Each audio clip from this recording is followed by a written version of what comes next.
Hello everyone, my name is Shyam Regar and today we are going to discuss the poem The Lake Isle of Innisfree written by Williams Butler Yeats. Okay, Williams Butler Yeats ने poem लिखी है The Lake Isle of Innisfree. About the poem है पहले this well-known poem explored the poet's longing for the peace and tranquility of Innisfree, a place where he spent a lot of time as a boy.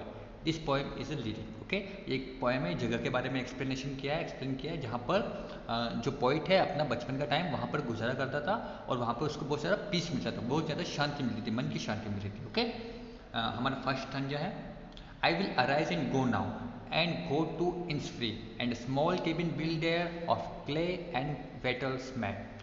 9 beans rows will I have there, a hive for the honeybee, and live alone in the bee loud clay. I will arise and go now. मैं खड़ा होऊंगा और वहाँ पर जाऊँगा, मैं bed से खड़ा होऊंगा जैसे ही और वहाँ पर चला जाऊँगा. एंड गो टू Innisfree, कहाँ जाऊँगा? Innisfree में जाऊँगा, जगह का नाम है Innisfree. And small cabin build their, मैं वहाँ पर क्या बनाऊँगा? एक स्मॉल केबिन. किसका? टू क्ले एंड वेटल्स मेड, किसका? मिट्टी का और लकड़ी का. Okay, 9 beans rows will I have there, a hive for the honeybee. मैं वहाँ पर मेरे पास क्या होंगे? 9 रो होंगे, 9 रो होंगे जिसमें मैं क्या उगाऊंगा? बीन उगाऊंगा. ओके, अब मैं बीन उगाऊंगा और a hive for the honey bee, मेरे पास क्या होगा? एक हाइव होगा, किसका? हनी बी का, मतलब मधुमक्खी होगा, एक छत्ता होगा. Okay, and leave alone in the bee loud bill, वहाँ पर मैं अकेला रहूंगा और खुश रहूंगा.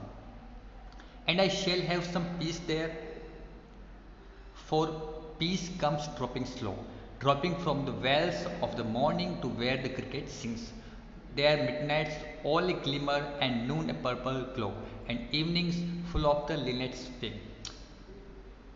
And I shall have some peace there, मुझे वहाँ पर क्या मिलेगी? पीस मिलेगी, शांति मिलेगी, मन की शांति मिलेगी. For piece come dropping slow, वहाँ पर जो मुझे पीस मिलेगी वो अचानक से नहीं आएगी, वो क्या आएगी? धीरे धीरे मुझे पीस मिलेगी. Dropping from the veils of the morning to where the cricket sings.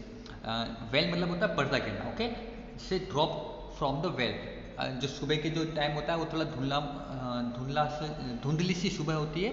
Where the cricket सिंग, वहाँ पर क्या? क्रिकेट यहाँ पर है खेलने वाला क्रिकेट नहीं, क्रिकेट का यहाँ पर मीन है एक इंसेक्ट होता है, एक ग्रास ओवर का एक किस्म होती है, इंसेक्ट होता है वो क्या होंगे? सुबह सुबह वहाँ पर सिंग कर रहे होंगे. जब उनकी आवाज़ आ रही है तो ऐसा लगेगा जैसे वो सिंग कर रहे हो.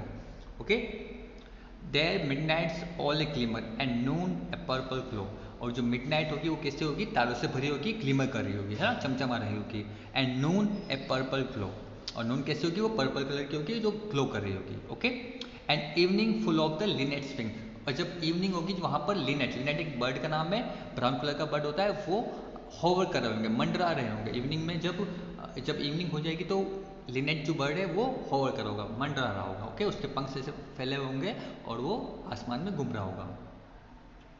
I will arise and go now, for always night and day. I hear the lake water lapping with low sound by the shore, while I stand on the roadway or on the pavement gray. I hear it in the deep heart's core. I will arise and go now. मैं अभी उठूंगा और चला जाऊंगा. For always nighted, हमेशा के लिए, night और दिन वहीं रहूंगा. I hear the lake water lapping with low sound by the shore.